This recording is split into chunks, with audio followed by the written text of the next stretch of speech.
Okay, so step 2 in your planning process for this still life of the crumpled paper is thumbnails. So these are small, quick sketches to experiment with your composition. So you can figure out how you want to orient your drawing. Do you want it to be horizontal? Do you want it to be vertical?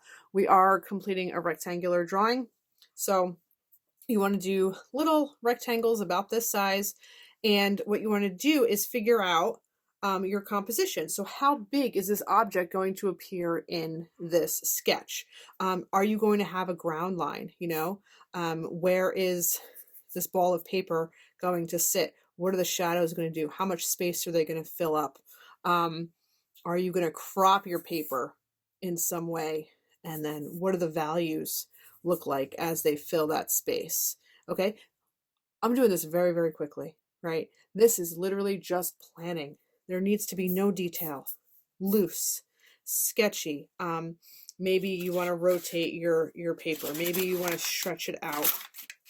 So what does that look like? So if this is the composition I'm looking at and this is how it looks, and that comes in, and then there's shadows. You can, if you want to, play around with the value, like where are those dark areas? That was that value structure that we studied, right? So like, where are the dark values? Where are the shadows? When you're planning this, like I said, do you want a line of like table versus background? What does that line look like? What's the angle? Is it on an angle or is it straight? Where is it? Is it the top third, halfway through? Whatever you decide to do. What is the value of the background? Is it really dark? Is it really light?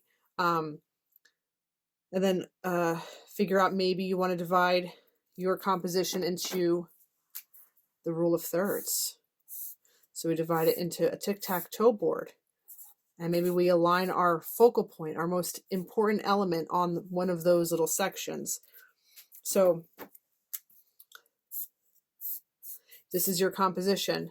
And you think, okay, well, I want this here, but I want the lines to point the viewer to this direction. These are all things you need to think about, okay? Just putting like, here's my blob of paper floating in the center of the composition. Boring, right? So how do we make that more dynamic? How do we make that more interesting? So think about what direction, like the corners and the points of your paper, are directing your viewer's eye to.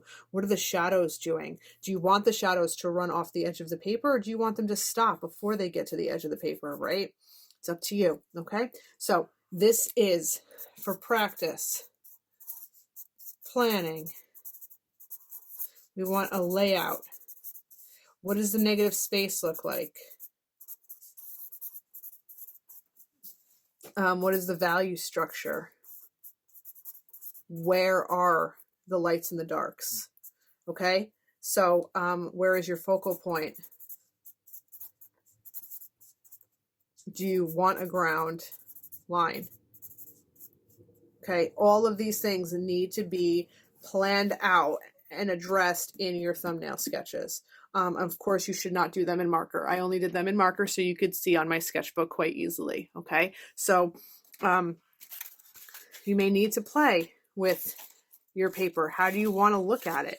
What direction is it facing? Is it, maybe you need to tweak how you have it wrinkled. Maybe you want to twist it a little bit to make it more interesting shape. Look at the shapes that the shadows make.